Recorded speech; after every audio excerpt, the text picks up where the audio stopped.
Hoy vamos a meternos de lleno en una de esas emergencias en las que el reloj es el peor enemigo. Una en la que cada segundo que pasa cuenta, y mucho, porque mide el daño cerebral que se va acumulando. Vamos a seguir un caso real, una convulsión que simplemente no para y la carrera desesperada por salvar un cerebro. La paciente de este caso es una mujer de 35 años. Y ojo, aquí va el primer dato que lo cambia todo. No tiene ningún historial de epilepsia. Nada. Su cerebro, hasta este preciso momento, se consideraba sano. No había ninguna señal que hiciera pensar en la tormenta que estaba a punto de desatarse. Y de repente, sin más, sufre una crisis convulsiva. Y cuando parece que acaba, empieza otra. Y luego otra. Así durante 30 minutos, sin parar, sin llegar a recuperar la consciencia entre una y otra. Y en ese estado, gravísimo, es como llega al hospital. Vale, vamos al lío. Vamos a reconstruir qué pasó en esos 30 minutos que son de verdad absolutamente cruciales, desde que todo empieza hasta que por fin llega a la puerta de urgencias. A ver, fijaos en esta cronología. En el minuto 0 arranca la primera crisis. Pero lo que de verdad da miedo es lo que ocurre entre el minuto 5 y el 25. Son 20 minutos de convulsiones una detrás de otra, sin un solo segundo de descanso. Para cuando llega a urgencias, en el minuto 30, su cerebro lleva ya media hora bajo un asedio eléctrico, brutal. En el momento en que la paciente cruza la puerta de urgencias, se activa todo. El equipo médico empieza una carrera para saber qué demonios está pasando. La misión es clarísima. Hay que recopilar datos ya, buscar cualquier pista que explique el porqué de todo esto. Y aquí tenemos las primeras pistas, las de verdad, las objetivas. Esos datos fríos que te están gritando que algo va muy, muy mal. La tensión y el pulso, por las nubes. Es el cuerpo luchando con todo lo que tiene. Y mientras, la saturación de oxígeno cayendo. Eso significa que al cerebro le está faltando el combustible más básico. Es un sistema entero que está al borde del colapso. Pero a ver, ¿cómo saben los médicos que esto es una crisis epiléptica de verdad y no otra cosa? Pues porque buscan señales que no engañan.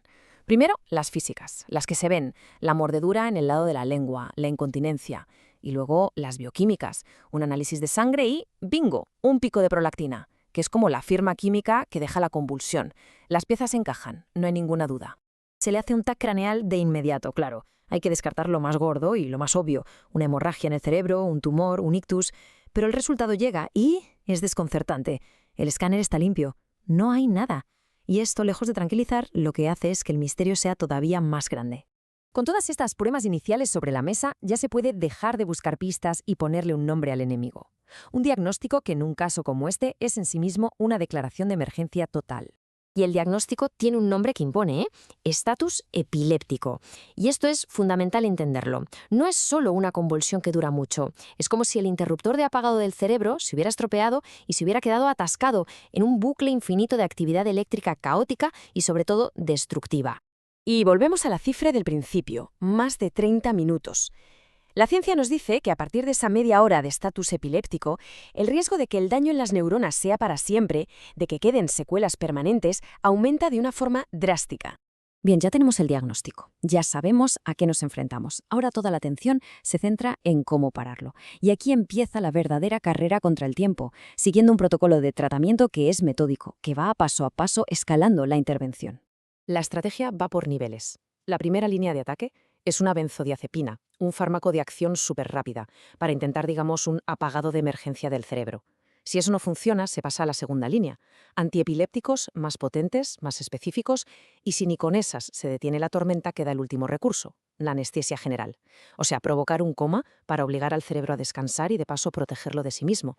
Y la pregunta es, ¿por qué levetiracetam como segunda opción?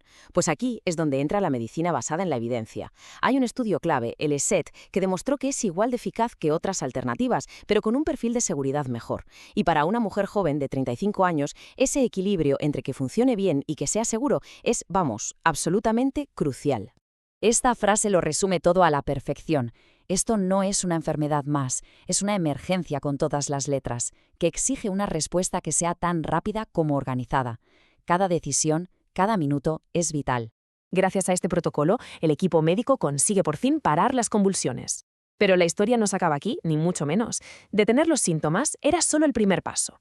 Ahora empieza un capítulo completamente nuevo, en un sitio muy diferente. La unidad de cuidados intensivos, la UCI. Y uno podría pensar, pero bueno, ¿por qué la UCI si ya ha pasado lo peor?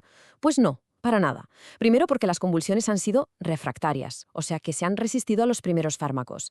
Segundo, porque ahora necesita un respirador para estar estable. Tercero, porque su cerebro tiene que estar monitorizado 24/7 con un electroencefalograma. Y lo más importante de todo, porque la causa de esto sigue siendo un completo misterio.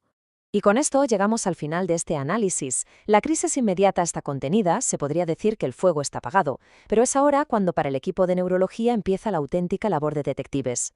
La gran pregunta que se queda flotando en el aire es, ¿qué fue lo que provocó este evento tan catastrófico en un cerebro que hasta ese mismo día parecía estar perfectamente sano?